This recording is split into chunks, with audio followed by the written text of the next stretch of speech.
Hai, korang bersama dengan aku Fahim Zaha untuk sembang beberan di Jedasat iaitu di Axis, yang mana hari ini aku akan sembang mengenai internet. Bersama dengan aku hari ini adalah Hafiz Sarudin. dan juga Izzat. So hari tu korang dah tengok review aku yang mana aku bagi rating agak tinggi 9/10. Kalau korang tak tengok lagi, boleh pergi ke saluran Axis untuk tengok. Tapi Obey dan juga Izzat tak bagi lagi review dia. So soalan pertama, apakah pendapat Obey mengenai filem ni dan berapa bintang? Okay, saya spoiler. Kalau kata sembang bebas saya spoiler, saya bagi 5 je daripada 10.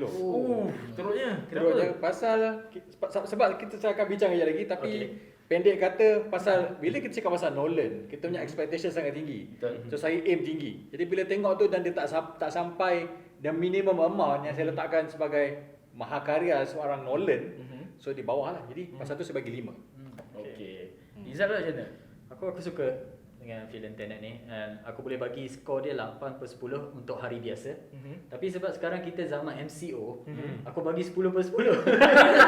Okay, kena bagi sebab orang kata beggar tak boleh nak choose. Itu je yang filem dia sekarang. legit. Kalau dia ditayangkan hari-hari lain, aku mungkin banyak komplain. Ya, Ada sebab juga. ada Tapi banyak filem-filem lain sekarang lagi kan. buat yang aku berani untuk pergi wayang balik adalah filem ni. Setuju? Okay, so basically filem ni dia menggunakan konsep inversion, yang mana kalau korang tengok dalam video Acah, ia bergerak secara terbalik. Dan menurut Nolan dia bukannya time travel, tapi bagi aku dia masih ada elemen time travel tu. So macam mana pendapat korang mengenai inversion ni? Adakah dia time travel? Sebab konsep dia adalah dia daripada future hantar that gadget, that device untuk reverse gerak ke belakang, dan dia akan masuk balik untuk gerak ke depan sebab dia akan fix everything yang dah Armageddon yang berlaku kat future. Dia nak fix balik yang start dari silam. Dia yang saya suka lah, yang kita dekat aksi bagi aku ke saya? Aku. Okey, Kau pasal kan? Aman kan dia skema kan. Aku rasa kan aku punya main issue at the beginning ialah yang aku suka lah. Aku first ialah at least dia try something different, bukan ada time machine ke apa. Dia punya McGuffin tak berapa clear sebenarnya. Dia just kata machine tu ada kat situ. Dia tak cakap kat kita macam mana dia function. Dia tak cakap macam mana actually dia boleh jumpa dengan Sartor tu. Dia kata okay, this is how it is, just accept it. So in a way macam kau tak nak explain, tak apa, dia macam ambil benda yang tak nak fikir McGuffin banyak. Okay, tak apa, itu fine. Itu dah buat aku marah sebenarnya. Tapi that whole idea yang orang berjalan terbalik apa semua tu aku suka. It's something fresh. Memang dia kata kalau kau pergi ke depan dengan belakang, orang akan nampak kau terbalik, dan dia pula nampak kau terbalik. Itu something new. Tapi aku rasa macam orang kata the explanation kepada the whole thing tak berapa clear jika kita bandingkan karya dia lain. Macam kita tahu Inception, dia bagi tunjuk macam mana benda ni function semua. Jadi kita faham dengan lebih faham lah bagi aku. Walaupun aku dulu tengok Inception baru one time aku dah faham. Ini aku baru tengok sekali je. So mungkin aku kena 2-3 kali. Inception dia ada tunjuk macam yang tangga tu, dia explain betul. part tu kan. Sama juga berlaku dengan Interstellar. Interstellar pun dia ada explain. Ya, betul. Ada explain. Jadi macam orang kata masalah dengan Nolan, I think bila dia tengok orang review filem dia macam dia take into heart apa orang explain. Kata this film terlampau banyak explanation. Explanation macam kau rasa penonton ni bodoh sangat ke? Jadi dia dah macam tu, dia dekat Tenet dia langsung tak lalu the juxtaposition apa semua. Jadi orang macam aku yang macam I need more untuk faham, lost. Betul. Jadi mungkin korang tengok berapa kali dah? 3 kali. Aku 2 kali. Adakah membuatkan kau lebih faham lepas tu, atau masih lagi macam benda ni? Aku konsep inversion tu aku boleh katakan aku faham lah. Tapi mungkin salah interpret juga. Okay. Kan? Tapi bagi aku inversion dia kata bukan time travel sebab once kau go backward kau tak boleh nak go forward. Macam time travel kita go the past and kita masuk pula machine ni pergi future pula nak tengok result dia. Tapi inversion ni kalau once kau go backward kau kena lalui balik semua untuk sampai semula ke present. Tu konsep dia. Sebab tu aku suka inversion ni. Maknanya dia tak boleh macam main suka-suka. Aku nak balik Dia tak ke skip lepas lah. Aku nak balik ke lepas and then aku just terus pergi ke future nak tengok result dia. Dia tak jadi macam tu. Sebaliknya dia pergi ke dia just go backward and dia kena tunggu sampai time yang dia nak buat apa-apa. Lepas tu dia kena lalui semula apa yang terjadi untuk sampai ke present. Okay. Which aku suka sebab the whole concept dia adalah eversion tu. Eversion adalah bukan time travel sebab dia just go backward. Dia one way je. Okay. Dia tak boleh, maknanya once go backward kita cakap pasal reality kan. Which Neil cakap ini adalah reality. Sebab once kita go backward, next forward tu adalah reality dia. Betul. Okay. Dia tak ada create branches apa semua. betul. Yang dia ada cakap pasal apa grandfather paradox apa semua. Dia tak berlaku sebab dia akan go to the future pula balik. Dia Oh, go yelah. backward tapi dia still kena lalui semua tu. Betul. Okay. Untuk Dia itu adalah new reality dia. dia bukan just ubah masa silam, dan dia pergi balik masa depan, everything dah change. So basically bila dia ubah something kat masa silam, dia still go through the changes tu dengan diri dia. Dia experience everything in the reality itself lah. Okay. So lepas aku tengok 2 kali kan, aku still tak faham peranan watak tau. Aku rasa macam Sator ni jahat ke baik sebenarnya? Aku bila aku tengok balik watak protagonis, yang mana watak utama Washington ni tak ada nama tau dalam filem ni. Macam why? Aku macam tak faham. Aku punya main issue sebenarnya ialah dia macam, again, dia macam Nolan sekali lagi macam terperangkap dengan dia punya own prison mana I don't want to explain everything. From out of nowhere tiba-tiba ada ratusan askar macam tu. Macam Betul. mana datang ni macam Eh, kita just have to Dia accept. banyak nak cepatkan ni. Sebab biasa Tenet ni boleh katakan spy movie. Ya, betul. And bila kita tengok spy movie, dia kena ada nuance yang explain apa yang dia tengah buat apa. Tapi Nolan dia macam skip benda tu. Dia skip benda tu. And Washington protagonis nampak macam semua tahu. Oh, kenal tak Sator? Oh, kenal dia orang Russia apa semua. Oh, dah tahu semua. Pasal dia buat 2-3 operasi dalam filem ni. 2-3 operasi. Dan dia ambil orang random mana-mana macam okey, pasal kita dah biasa tengok macam normal trope macam kita tengok Mission Impossible. Oh, Ethan Hunt akan panggil orang ni kat sini pasal dia Mission Impossible. Ada background dia. Jadi kita macam kita tu macam ni macam tiba-tiba ada orang ni datang naik van, ni naik lori sampah macam okey, whatever. Betul. Tiba je. Sebab tu aku cakap, aku tak faham peranan watak tu macam satu. Memang betul dia kata yang ada satu organisasi, dia sendiri yang cipta that organisation from future. Tenet. And dia hantar balik backwards one by one sebab nak fix. Cuma aku tak faham yang mana apa yang dia cuba buat sebenarnya. Siapa yang jahat, siapa yang baik sebenarnya. Benda tu aku tak berapa jelas. Actually yang tu dia explain yang pasal dia guna konsep apa yang nuclear Oppenheimer kan. Dia kata ada scientist in future yang create algorithm tu. Lepas tu tapi sebab dia takut untuk orang guna algorithm tu, so dia separatekan ke 9 pieces kan. And sekarang ada orang kat in future yang tak tahu organisasi jahat lah, tapi bukan Tenet. Organisasi jahat yang nak suruh Sator combinekan semua algorithm tu untuk reversekan dunia tu supaya hancur semua. Yang ni aku kurang pasti lagi sama ada dia nak reverse dan dia nak balik ke zaman tu ataupun dia anggap kalau semua moyang dia mati, dunia kat depan akan jadi elok. Yang tu aku tak pasti. Ya, ni pemahaman. Kita ada 2 orang different version. Aku pemahaman lain pula. Okay. Bila satu cakap, oh, kenapa buat macam ni? Kenapa orang in the future hantar algorithm kembali ke zaman sekarang? Dia kata pasal all our lands are underwater and tak ada ni. Jadi maknanya the whole idea benda ni sebenarnya ialah global warming dengan climate change. Jadi orang in the future macam marah dengan kita yang gagal untuk membaiki dunia sekarang, menyebabkan dia orang akan duduk bawah air dan tak ada air. Dia kata kita bunuh je belakang ni pasal kita sekarang kehidupan kita dah hancur pun. Apa kata kalau kita bunuh belakang pun berapa juta je orang akan mati kan. Which yang Macam the bigger evil is not doing something in the past. Ya. Jadi membunuh manusia tu adalah benda yang kecil jika dibandingkan dengan biarkan dunia hancur terus. Tapi ni ada explain pasal tu. Dia kata adakah benda tu berjaya? Adakah kalau orang masa sekarang ni mati, masa depan akan jadi elok? Itulah grandfather paradox boleh. Ni explain pasal grandfather paradox. Dia kata who knows. Tapi bila orang, dia kata bila future dah terdesak, dia akan cuba semua benda. Betul. Ya. Tak, sebab bila aku sebenarnya setuju yang bab Sator tu lah. Dia memang dia kata orang future salahkan orang past. Technically betul lah sebab kita sendiri tak jaga environment and everything kan. So bila dia bunuh orang masa silam, dan idea dia adalah untuk orang future tu go backward balik ke masa silam and akan go through a new change lah kan. Itu yang tu aku tak sure lagi. Tapi itu idea aku. Idea aku adalah dia bunuh manusia zaman sekarang. Orang yang future akan balik reverse untuk balik ke zaman and tu. dia masuk balik mesin tu, dia akan lalui everything, so dia boleh fix everything according to dia punya keselesaan apa yang keinginan dia orang. Yang aku tak faham dalam filem ni kan adalah peranan pria tu. Sebab yang aku tahu dia mengedar senjata je. Tiba-tiba macam mana dia boleh ada akses untuk edarkan senjata yang dah di-invertkan? No. Dia macam Priya bagi tahu awal, dia just supply senjata je. Sato tu yang invertkan senjata. So dia tak terima anything from the future lah. Sato just gunakan tapi service dia dia lah. terlibat dengan Tenet, dia tahu apa Tenet apa semua. Last kali Washington bunuh dia adalah same reason kenapa Priya nak bunuh Cat. Untuk tie the loose end. Sebab Priya dah tahu too much. Priya tahu banyak benda dah pasal apa yang Tenet cuba prevent. Jadi sebab tu Washington bunuh dia.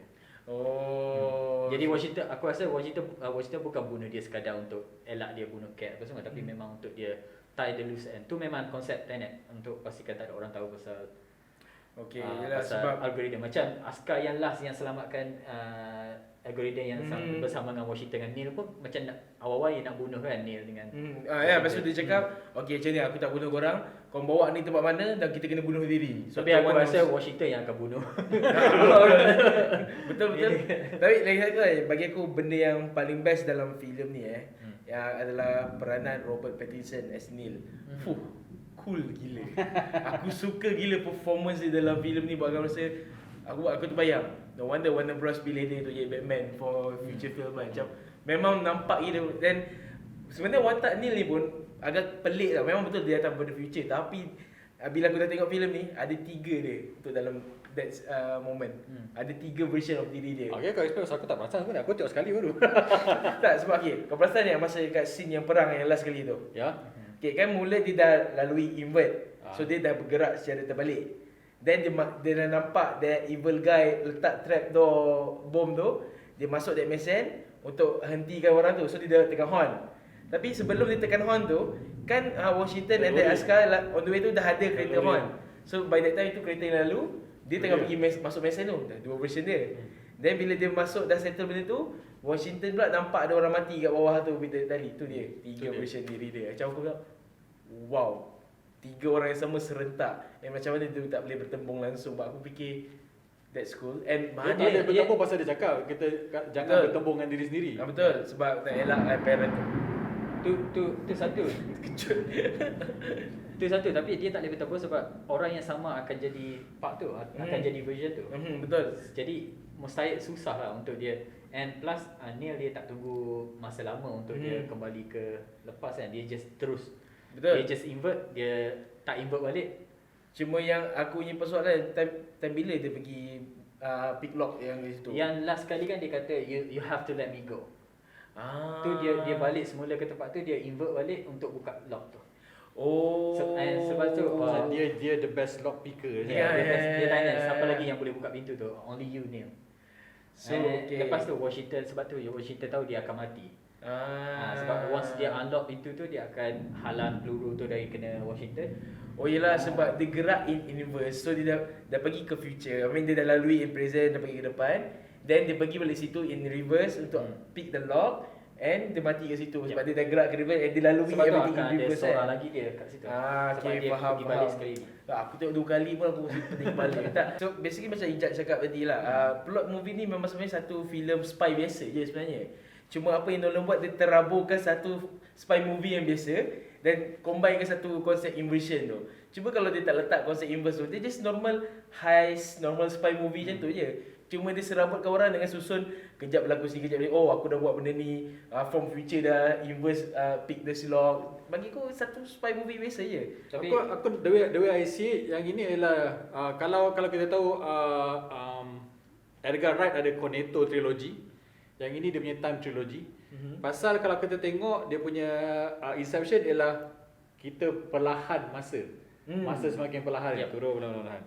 Tapi dalam Interstellar ialah masa jadi laju pula bila kita berhampiran dengan ni. Jadi kita ada masa laju, masa perlahan. Yang ini masa yang pergi ke belakang ke depan. So macam tak tahu lepas ni kalau dia nak buat quadrology pula, dia buat sine wave ke apa, dia tak tahu pasal Nolan is unpredictable. Pasal at the same time kalau kita tengok Dunkirk dan juga Memento, itu adalah dia main rearrange masa pula. Jadi macam dia punya building block has always been masa. Campur-campur. Even kalau kita boleh kata kita tengok Batman Begin kan, dia macam pergi kejap ke depan, kejap ke belakang. Jadi macam dia macam sekarang tengah gila time ke apa, tak tahu pasal apa. Ya, tapi mungkin ini adalah benda yang pelik. Macam kita tahu, macam saya cakap tadi, kalau kalau Edgar Wright ada dia punya cornetto, kalau Tarantino ada dia punya kaki. Nampaknya fetish kepada Nolan ni ialah masa. Betul. Tak nafi itu sebab one of favourite film Nolan yang aku suka adalah Memento Bila aku teringat balik filem Memento dan tengok balik Tenet ni, tu guru ni ganggu buat aku rasa macam bersalah lah bagi spoiler kat korang tau. So bila aku tengok Memento dan aku tengok balik Tenet, aku fikir betul lah Nolan memang suka style macam ni tau. Macam Memento ending start dulu and the cerita one by one berterabur sampai hujung filem. Semuanya bermula pada penghujung. So macam dengan internet ni pula, technically dia bermula pada hujung dan bergerak balik in the future. Sebab from the future, the inverse one by one. Sebab tu dia guna nama Tenet. Kita tahu Tenet tu kalau tengokkan dalam satu square dia memang Tenet tengah-tengah kan. Tapi Tenet tu adalah mission last dia. Mission last dia kata 10 minit untuk tim biru, 10 minit untuk tim merah. And tim biru go forward, tim backward kan. Tim biru, tim backward. Yang ni forward. Tu Tenet bila kita tengok 10-10. Okay. Tu how dia come up dengan Tenet. Ya, Faham konsep tu. Jadi Tenet masa mission tu adalah permulaan untuk Washington. Sebab sebelum mission tu Washington Neil baru dia bukan Neil lah, Washington baru start untuk tahu pasal Tenet ni, tapi sebenarnya dia tahu sebelum ni. And Tenet tu adalah lepas mission tu dia jadi permulaan untuk dia. And lepas tu dia akan recruit Neil and dia akan kembali ke yang recruit Neil tu aku awal-awal aku ingat aku faham. Lepas tu aku tengok sekali lagi Neil kata kita ada years lagi kita bekerjasama. Yang tu aku tak faham berapa kali dia patah balik kan. Tak. So maknanya aku terfikir bila Jack cakap pasal dia recruit ni, I mean they create that organisation. Maknanya the future of the protagonist, Washington punya future, dia dah bekerjasama dengan Neil dah bertahun-tahun lamanya. Dia kata sekarang ni adalah saat, ini adalah masa terakhir aku, tapi ini adalah permulaan kau kan. So dia macam, dan bila dia jumpa Neil balik tu? Sebab sekarang Neil dah pergi proceed to dia punya future lah kan. Dah go move on lah kan. So time bila that Washington jumpa Neil untuk recruit? Macam how? Macam mana Neil tak kenal dia? Faham? Mungkin nanti ada sequel dia nanti. Kenneth. Rasa sebab Neil mungkin dia recruit selepas mission tu. Ya, Tenet tu. I know dia memang akan di-recruit after that mission. Cuma macam mana dia orang start kenal? I mean bila dia recruit tu mesti Neil tak kenal dia kan. Basically Neil yang balik. Kan Neil balik ke past untuk selamat dia kat opera. Basically tu mission dia lah. Dia balik ke opera. And cuma apa yang aku suka Neil cakap move peace temporal peace movement. Dia kata whole thing tu example kecil je. Misal yang masa askar pergi tim biru tim merah. Tapi dia kata Tenet sendiri pun Washington sebagai ketua Tenet pun dia buat benda tu sekarang. Tu adalah sebahagian daripada movement yang besar gitu. Sebab Jadi dengan kata lain, dalam Tenet ada Inception lagi. ada Pasal dalam Tenet ada Tenet. Tenet. dia sebab Priya cakap kat Washington masa tu Washington tak tahu apa-apa lagi. Priya cakap ada organisation in future stay mahukan separate semua algorithm tu. Which mission awal dia orang adalah untuk separatekan algorithm tu. Maknanya Neil Washington akan banyak kali pergi ke past untuk hide the algorithm. Itu salah satu mission Tenet lah. So basically bila Sato tengah mencari every algorithm ni, ada possibility yang itu adalah yang dah disembunyikan oleh organisation ni lah. Sebab tu ada itu aku tengok beberapa few reviews of Tenet. Ramai kata betul Nolan ni tak terkenal dengan buat filem sequel kecuali itu franchise Batman dia orang kan. Sebab dah tie dengan Warner Bros punya ni, Batman kena ada sequel. Tapi Tenet ni buat aku rasa ada possible boleh buat sequel tau. Aku rasa Nolan takkan buat. Memang dia takkan buat, dia saja akan bagi orang fikir. Pandang kau lah fikir. Sebab the way Nolan work, apa je filler work, apa je filler Nolan kalau buat kali kedua magic tu dah hilang. Ya, betul aku setuju. Kalau dia nak buat novel ke apa ikutlah, tapi dia tak boleh buat filem. So okay, soalan terakhir untuk kita punya sembang beberan ni adalah OB lo adakah ini best Nolan punya work ataupun Takkan 5/10 best. Aku bagi 5/10. Kau rasa apa? To be honest, kalau kau tanya aku apakah filem Nolan yang terbaik, personally aku rasa masih lagi Inception. Pasal bukan saja dia yang memperkenalkan konsep macam time slowdown yang tak ada selama ni, dan dia juga dapat explain benda tu dalam cara yang kita faham. Okay. Dan saya ingat masa first time aku tengok kat wayang pun aku dah faham. And only on repeated thing baru nampak baru kita nampak lagi. So tak memerlukan kau tengok banyak kali untuk faham. Tenet aku tengok sekali saja dan aku rasa aku tak faham lagi. Mungkin aku punya score akan berubah kalau aku tengok balik dan aku mungkin catch it on the second time. Pasal tak tahu korang punya tayangan macam mana. Macam tayangan aku dia punya subtitle agak berkecamuk. Lepas tu dengan audio yang terlalu kuat tak dengar apa cakap. Itu memang film Nolan. Macam pasal audio tu aku rasa sengaja. Sengaja sebab kalau sekadar audio mungkin aku boleh complain audio mid scene salah kan. Tapi ada banyak scene kadang-kadang watak tengah makan. Dia bercakap masa tengah makan. So tak tahu apa dia cakap apa. Nak cakap terbalik lagi bro. Tengah minum air. Waktu pakai topeng. So aku rasa macam Nolan sekadar buat supaya kau tengok banyak kali. Aku tak nampak itu betul. Genius. Betul. Sebab kalau kau pasal tengok 2 kali pun macam mula tengok yang IMAX, kali tu aku tengok yang biasa.